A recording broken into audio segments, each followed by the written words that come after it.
Okay, so this presentation is going to be just a quick description, or let's say a report.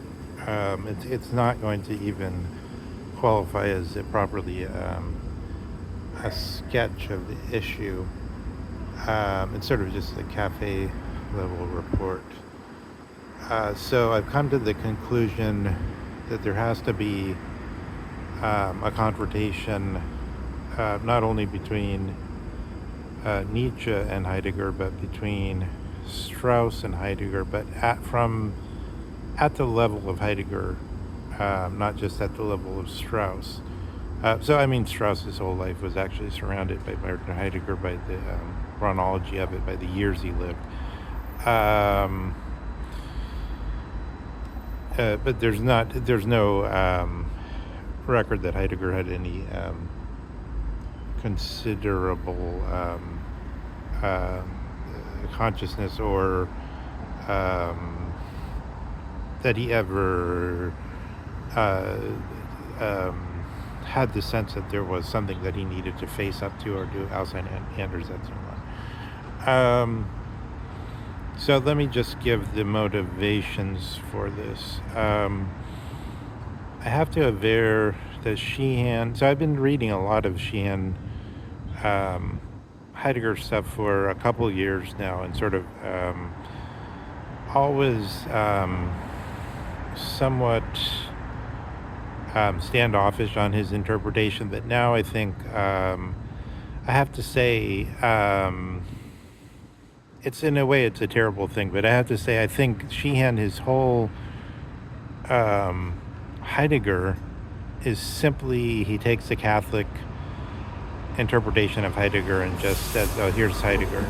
And it's all about essence and not about um, wielding or holding sway or essencing. It's not about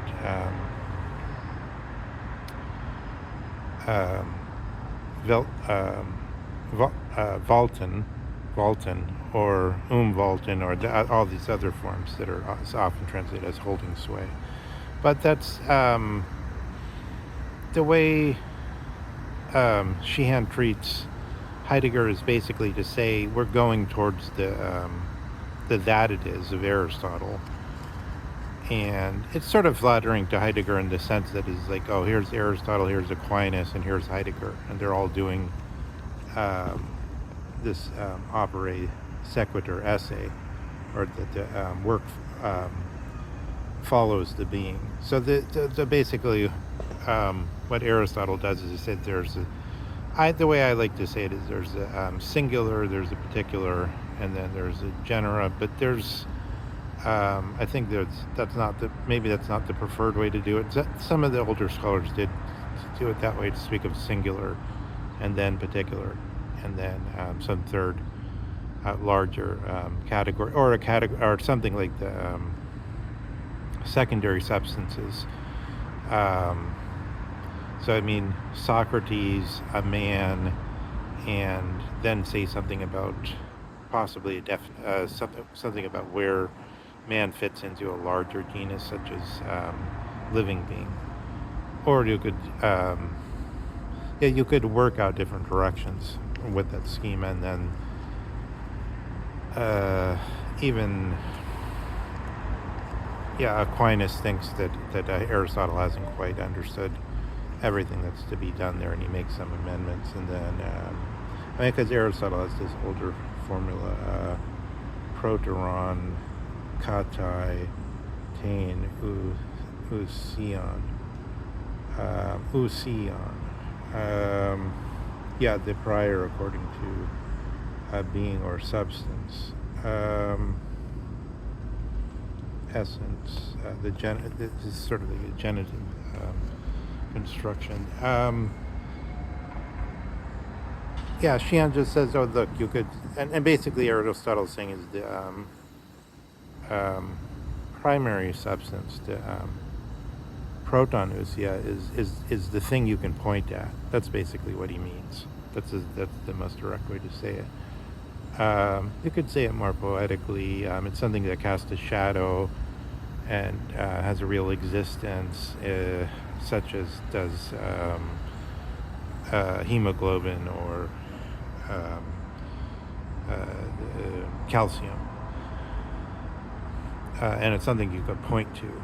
That's the primary substance, Socrates, rather than a man.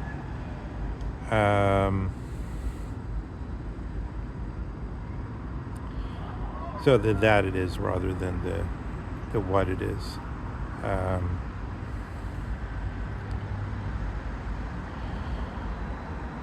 Yeah, this is not at all sufficient. So this is the sort of standard Catholic way of turning Heidegger, of sort of leveling Heidegger down to the flattering position. It's sort of like Aristotle, Thomas, Heidegger, but nonetheless, it's totally, the Catholics know it's dishonest.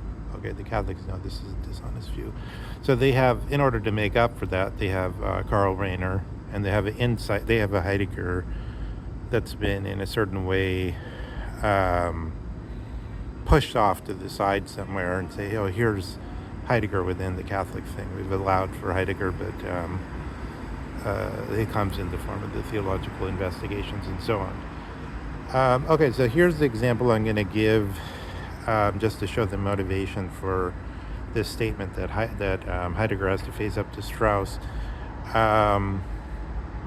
Heidegger, in Strauss's version, is a historicist, and Strauss creates this case for that. It's not really a case; it's straightforwardly pretty clear, because Heidegger picks up off from Hegel. So, of course, Hegel is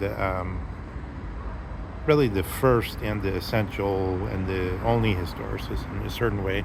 There's other people, Abegons afterwards, Toynbee, and most notably Spengler, of course, and Croce in a different way.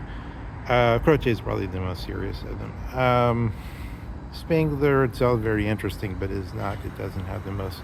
Is not the most serious. The Faustian man and the notion of contemporaneity. There's many interesting concepts in Spengler. Spengler is very interesting. I think Croce is probably more serious. Toynbee is not serious at all. I've never studied Toynbee very closely, but that's because I always had the impression he wasn't serious at all. Other people who studied him more thoroughly probably have a higher opinion of them, of course, because they put more time into it. It would be heroic if you had somebody who studied him thoroughly and said no, but he's not actually that good. I've heard comments like that from some people who have, and that's a very high thing. But generally, of course, when people spend a lot of years studying stuff, then they're embedded in it, or if their careers based on it. But okay, that all by the side, it's not that important, because most of these things, with respect to Heidegger, of course, we could see sort of independent of any particular individual that seriousness of his thought, and of his guidance for Dawson, or for existence, for Vance, for instance, because in all likelihood,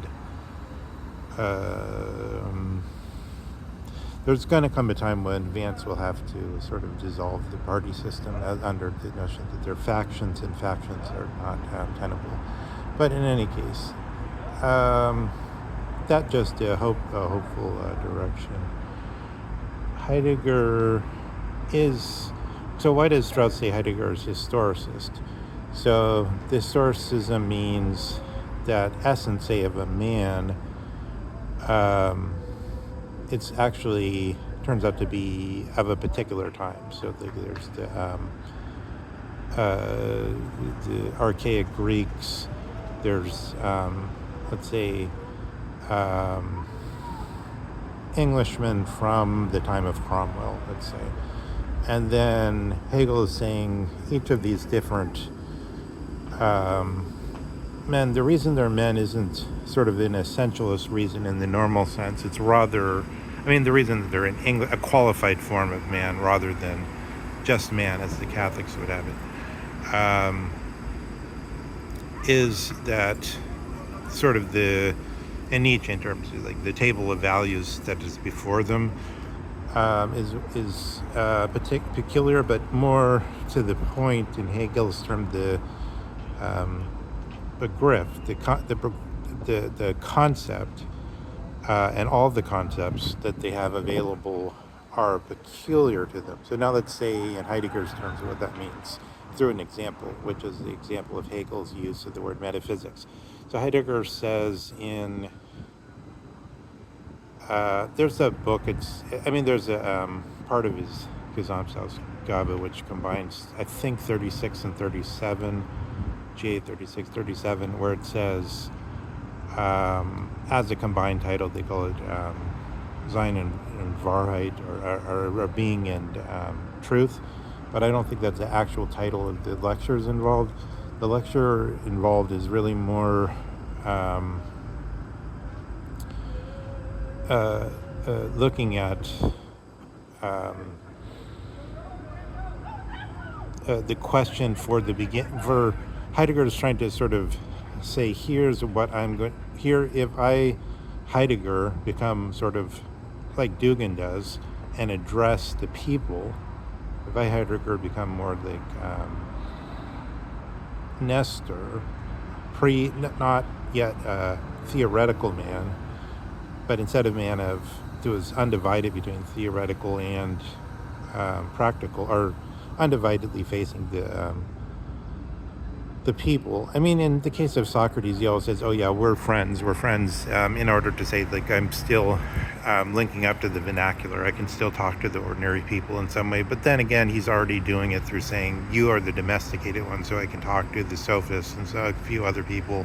Everyone else is we wouldn't even consider that because they're loudmouths and they're too stupid. There's a very few people, the wise as against the unwise, that Socrates speaks to, but nonetheless he acts as though when he speaks to the wise, he wouldn't say something simply unintelligible. He kept saying, I'm your friend. I'm going to talk to you the way I'm going to talk to you in a way that makes sense. So then Heidegger is sort of saying, instead of remaining with the scholars, and only saying what is, he's going to try to influence what is. And then he gives this, and in this, I think it's 1933 lecture, he tries to say to the young students at the time, here's what philosophy is. Here's what it is to philosophize. Here's what a philosopher is. And it has something to do with sort of rooting something in your heart and in your will that's particular to this time. It can't see forward infinitely. It can't be universal. It can't be. It's something. And he says this is the way philosophy was at the beginning time. But then he's talking about why did it degenerate? Why did it become merely philosophy that's something that's not real? And so he's saying metaphysics, which through the standard storied history, which most people consider tiresome and irrelevant, or perhaps slightly a curiosity, but nonetheless irrelevant, or interesting. It got to be understood this way because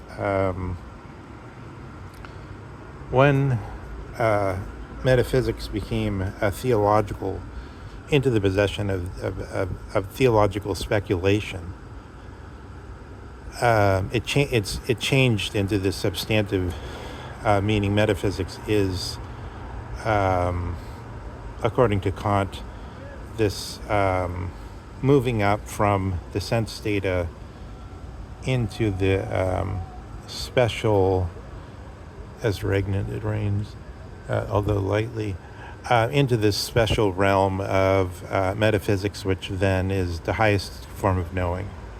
And there's a stepwise progress, and that's what philosophy is. Philosophy is the stepwise progress from the external things that Aristotle's pointing to, with the things you can point to, up into this higher knowledge, which makes into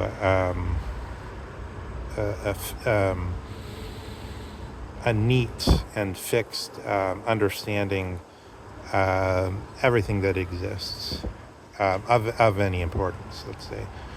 And then Hegel continues this notion of metaphysics as a speculation. And Heidegger's saying, here's the crucial thing. Heidegger's saying, that's what was holding sway. That's what was vaulting at the time. That's the concept they were living in and seeing through at that time. It's particular to that time.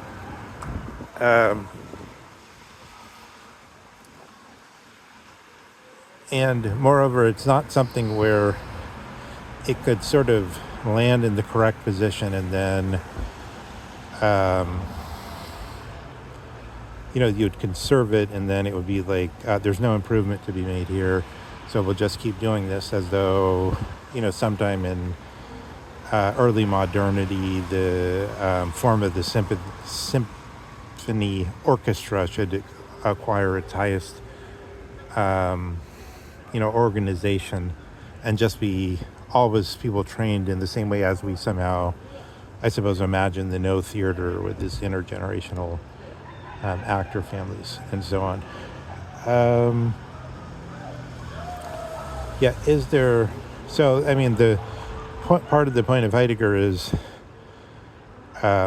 one, to deepen this picture of the different times, while saying one can't even say we're in one of those times, because you couldn't say what the circumference of your own one was relative to the other ones, but they're kind of overlapping, like that Hannah Arendt quote about the past is not even past. Yes, there's still, right now, so we're talking about Hegel and so on, but we don't have to one thing Heidegger is saying in this lecture is nobody has to understand what the philosophers of the past were saying, because it was part of the, it's just like we don't have to understand what the political struggles of 19th century America was to nonetheless be still part of what they created. So it's like these debates created, in the case of Hegel, that led by the 1870s to the progressives or the left-wing people saying science is supposed to be neutral, therefore the conservatives, you may not write books in praise of the Hohenzollerns, histories in praise of the Hohenzollerns, you may not do certain research projects which we don't like. And then, all these things became more and more politicized since about that time, and Hegel was part of that atmosphere, because there was sort of a flight more and more into the false neutrality. Whatever the current standards are that we're sort of in a zombie mode of living in, we take these to be neutral, and then we call those the facts. And then by various modifications, we say things like there could be a science of prediction where you have to have representative data as defined this way, and then the representative data counts as a certain type of fact according to a certain type of research project. And then there's all different kinds of facts. There's biological facts, there's facts of stochastics, there's the Nate Silver type of facts. There's which are sort of a mystical type of fact, because in a way probabilities they're not something that casts a shadow that we can point to. They're a total concept, but in a way they're kind of reliable in some circumstances, especially when you force something to repeat in a fixed way, like a roulette table, which you can't do for a whole country. So n number of reflections. But the point I wanted to get to was,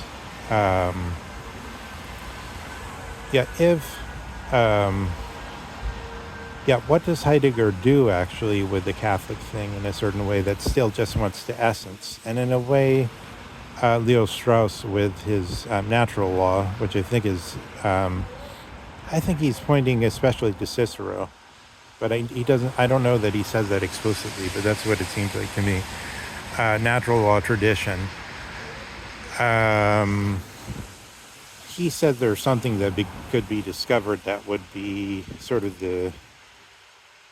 And that's actually, I just now thought of that for a second. It's not that he necessarily says it would be discovered and then it would always remain the same. I don't know.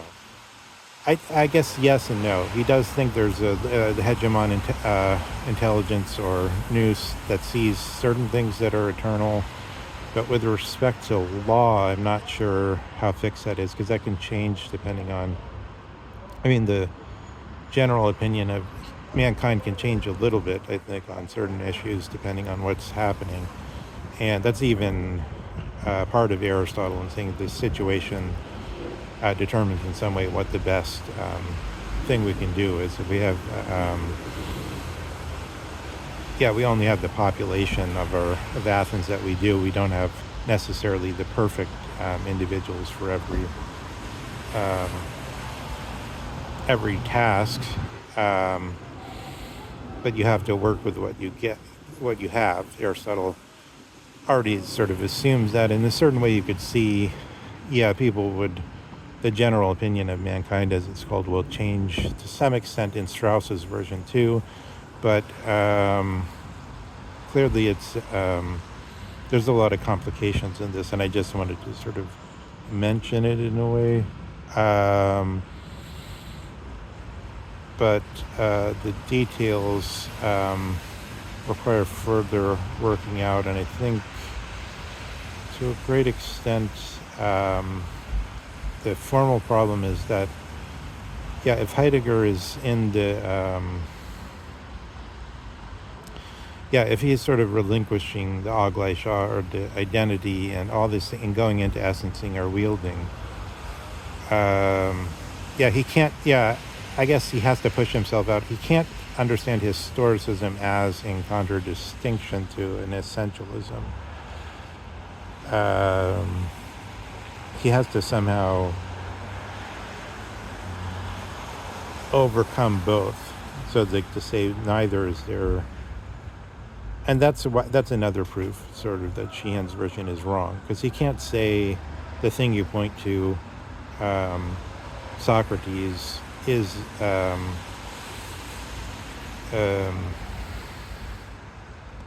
it's already understood as an identity. So I mean, maybe that pushes it into language. It's already understood as, we talk about Socrates now, we talk about Socrates at a different time.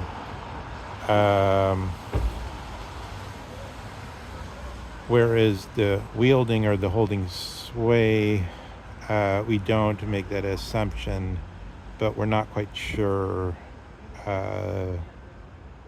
what is happening, and therefore we have to do primary phenomenology.